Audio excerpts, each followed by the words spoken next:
السلام علیکم ورحمۃ اللہ وبرکاتہ۔ اللہ کے نام پاک سے ہے آغاز ہمارے کاموں کا، بے مثل محبت ہے جس کی، جو رحم و کرم میں ہے یکتا۔ پاکستان ریلویز میں ایک نئے ولاگ کے ساتھ آپ کی خدمت میں حاضر ہیں۔ ہمارا آج کا ولاگ جو ہے وہ ہے گلف ریلوے پروجیکٹ کے بارے میں۔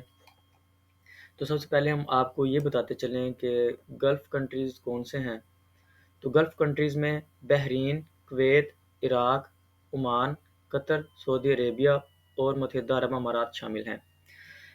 ان 6 ممالک نے جو ہے گلف ریلوے پروجیکٹ کا آغاز کیا ہے، جو کہ گلف ریلوے پروجیکٹ ان 6 ممالک کو آپس میں جوڑے گا۔ خلیجی ریلوے، جسے GCC ریلوے بھی کہا جاتا ہے، مشرقی عرب میں خلیج تعاون کونسل کے تمام 6 رکن ممالک کو جوڑنے کے لیے ایک مجوزہ ریلوے نظام ہے۔ ریل نیٹ ورک کی کل لمبائی 2177 کلومیٹر ہوگی۔ اس منصوبے پر 250 بلین امریکی ڈالر لاگت کا تخمینہ لگایا گیا ہے۔ یہ پروجیکٹ 2025 تک مکمل ہونا تھا، حالانکہ 2023 تک تعمیراتی کام شروع ہی نہیں ہو سکا۔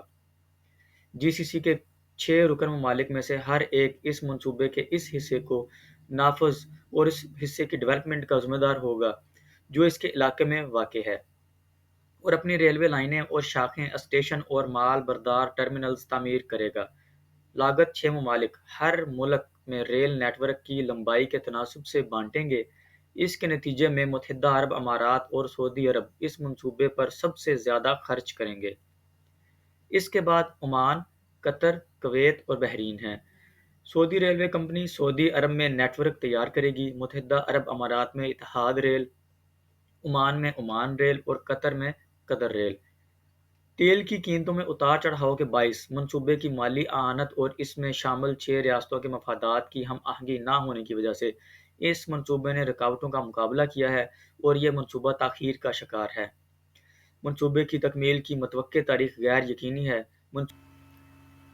طویل عرصے سے التوا کا شکار خلیجی ریلوے منصوبے پر عمل درآمد میں حال ہی میں ہونے والی پیش رفت نے کام میں تیزی کے آثار ظاہر کیے ہیں، جس کی خصوصیت دو طرفہ معاہدوں اور خلیج تعاون کونسل GCC کی حکومتوں اور غیر ملکی سرمایہ کاروں کی جانب سے بنیادی ڈھانچے کے اخراجات تخمینہ لاگت میں اضافے سے ہے۔ تاہم یہ منصوبہ 2024 سے 28 میں متعدد خطرات کا شکار نظر آتا ہے، اور ہم توقع کرتے ہیں کہ یہ خطرات اس کی تعمیر کی رفتار کو کم کر دیں گے۔ ان میں تیل کی قیمتوں میں کمی، علاقائی سیاسی تناؤ میں متوقع اضافے کی گنجائش، اور خلیج میں سرحد پار ریل کی تعمیر کے ذریعے پیش کردہ لاجسٹک چیلنجز کے طور پر GCC ریاستوں کے لیے بگڑتا ہوا مالیاتی نقطہ نظر شامل ہے۔ گلف ریلوے پروجیکٹ کے بارے میں اب تک کے لیے اتنا ہی۔ آئندہ اگلی قسط کے ساتھ آپ کی خدمت میں حاضر ہوں گے۔ اپنا خیال رکھیے گا۔ اللہ حافظ۔